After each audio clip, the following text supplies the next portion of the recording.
네, 안녕하십니까. 공대학교 입학처 입학팀의 김병찬입니다. 오늘은 2023학년도 논술 전형인 건국대학교 KU 논술 우수자 전형의 입시 정보와 그리고 2022학년도 합격생 두 분을 모시고 합격 노하우와 전형 준비 방법에 대해 알아보는 시간을 가지도록 하겠습니다. 안녕하세요. 저는 미래에너지공학과에 재학 중인 2학번 윤지상입니다. 안녕하세요. 저는 영어영문학과 재학 중인 2학번 차승우입니다.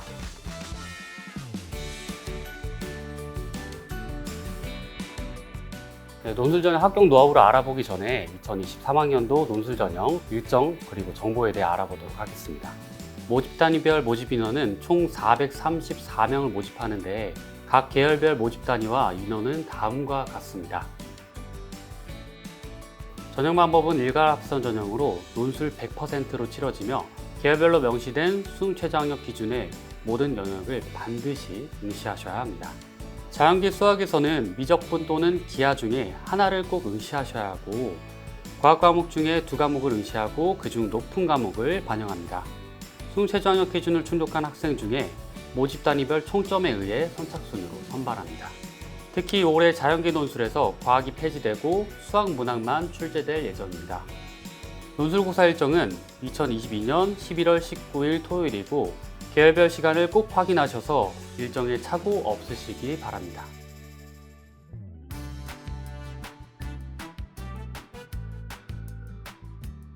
본격적으로 건국대학교 합격 팁과 합격 노하우에 대해서 알아보는 시간을 가지도록 할 텐데요.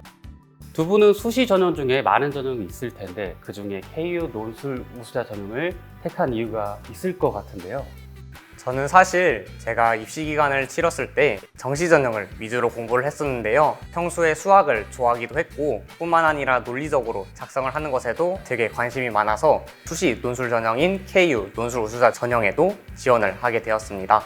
저 또한 평소 글쓰기를 좋아했고 중고교 재학 당시 참가한 여러 작문대에서 수상한 경험을 바탕으로 논술 전형에 지원하게 되었습니다. 그렇다면 논술 전형 준비 노하우에 대해 좀 알아보도록 할까요?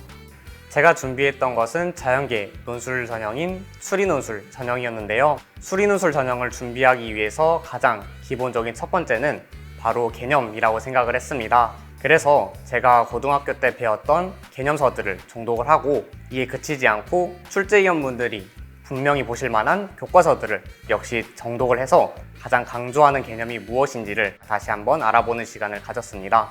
뿐만 아니라 저는 정시 전형과 논술 전형이 크게 동떨어져 있다고 생각하지 않았는데요. 제가 수능 수학을 공부를 하면서 그저 답만 내는 것에 그치지 않고 풀이 과정을 적어보면서 내가 왜 이 풀이 과정을 적어야 하는지, 어떻게 이 공식을 이끌어냈는지 등등을 스스로 고민하는 시간을 가졌습니다. 저는 인문사회 계열 1문제를 풀기 위해 기출문제와 해설지, 채점 기준표 등을 출력하여 기출문제를 풀고 채점 기준표를 보며 채점한 뒤 다시 리라이팅을 통해 하나의 답안을 완벽히 끝낼 때까지 학습하였습니다. 또 수능 준비로 바쁘고 등교도 해야 했지만 하루에 1시간 정도는 논술에 할애하여 꾸준히 학습하였습니다. 네, 윤지상 학생은 수능 공부를 하면서도 교과서의 각 개념이 쓰인 문제풀이 방식을 고민하는 식으로 논술고사 준비를 병행하셨다는 말씀이시고요. 차승우 학생의 경우에는 기출문제를 반복해서 푸는 식으로 완벽한 답안을 작성하는 연습을 했었다고 하네요. 꼭 참고해 보시기 바랍니다. 네, 그렇다면 수험생 여러분들이 가장 도움이 될 만한 질문을 한번 해보도록 하겠습니다. 건국대학교 논술 전형만의 특징이 있을까요? 자연계 논술 전형인 수리논술 첫 번째 특징은 바로 과학 논술을 보지 않는다는 것인데요. 작년까지만 하더라도 과학 논술을 보았던 건국대학교는 올해부터는 과학 논술이 폐지되고 오로지 수학 논술만 보는 것으로 변경되었습니다. 따라서 학생분들은 과학 논술을 보지 않고 수학 논술만 대비하면 되기 때문에 부담이 덜어질 것으로 예상이 됩니다. 그리고 두 번째로 출제 범위가 바로 중요한데요. 수능 최저 학력 기준에 따르면은 확률과 통계를 응시한 학생들은 수리 논술을 볼 수 없지만 그와 반면하여 수리논술 출제 범위에는 확률과 통계가 포함된다는 특징이 있습니다. 따라서 학생분들은 확률과 통계를 따로 공부를 하셔야 될 필요가 있다고 생각합니다. 건국대학교 인문논술의 경우 주제 제시문 외에도 도표 제시문과 문학 제시문이 함께 출제됩니다. 따라서 도표의 현상과 문학 속 의미를 주제 제시문의 핵심 개념과 연결하는 심층적인 분석을 요구합니다. 2023학년도 자연계 논술에선 과학문항이 폐지됐고 수학문항만 5문항을 봅니다. 그렇기 때문에 전에 과학문항과 수학문항을 같이 준비했을 때보다 부담이 적어질 것 같습니다. 그리고 이문사에게 원에선 도표와 그리고 개념과 현상을 연결짓는 연습을 기출문제를 통해서 준비하셔도 좋을 것 같고요. 또 예를 들어서 도표에서 나타나는 특징점이나 서사 문학에서 나타나는 인물의 성격, 그리고 상호 관계를 면밀히 살펴볼 필요가 있습니다. 그렇다면 합격에 도움이 될 만한 이건 정말 꿀팁이다 하는 것들이 있을까요? 우선 제가 수리논술 전형을 공부하면서 가장 개인적으로 생각하는 꿀팁은 바로 논술 가이드북이라고 생각을 하는데요. 이는 입학처 홈페이지에서 확인을 하실 수 있습니다. 논술 가이드북에는 논술 전형을 준비할 수 있는 방법뿐만 아니라 바로 모의논술이라는 것을 제공을 해주는데요. 모의논술은 건국대학교 논술의 유형을 알아볼 수 있는 유일한 열쇠라고 생각을 합니다. 논술 가이드북에서 제공을 해준 모의논술뿐만 아니라 기출들까지 함께 병행을 하면서 반복적으로 푸는 훈련을 하였고, 저는 이것을 역시 논술 가이드북에서 제공을 해준 답안지 위에 작성을 하여 시간을 재면서 푸는 연습을 했습니다. 뿐만 아니라 제가 채점을 할 때에는 논술 가이드북에서 역시 제공을 해준 채점 기준표를 활용을 하였고, 해설 강의 또한 건국대학교 공식 유튜브에서 업로드했던 영상들을 참고했습니다. 저 또한 모의 논술고사를 보며 그에 출제될 기출의 성격과 방향성을 미리 체험하는 것이 큰 도움이 된다고 생각합니다. 대학 측에서 제시하는 모범 답안을 참고하여 표현법을 익히고 직접 쓰며 체화하는 것도 작문 실력 향상에 많은 도움이 됩니다. 또한 채점 기준표를 보며 채점 기준에 부합하는 답안을 작성하려고 노력하는 것도 중요합니다. 그렇지만 무엇보다 중요한 것은 꾸준한 연습입니다. 글을 많이 써봐야 답안을 작성하는 감각을 키우고 또 그것을 유지할 수 있습니다.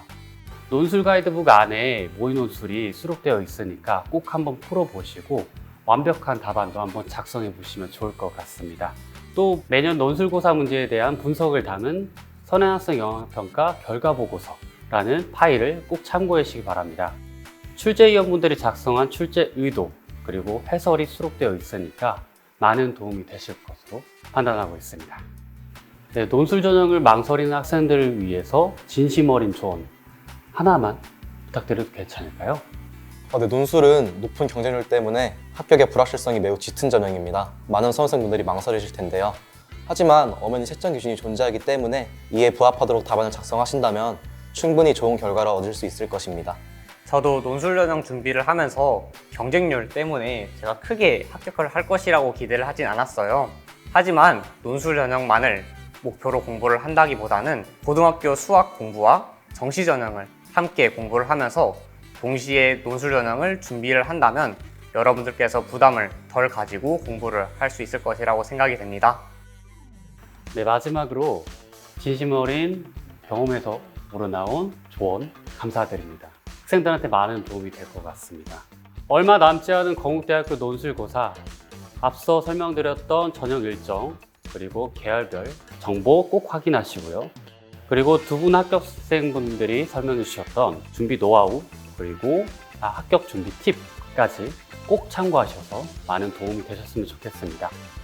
논술로 합격하고 건대에서 만나요.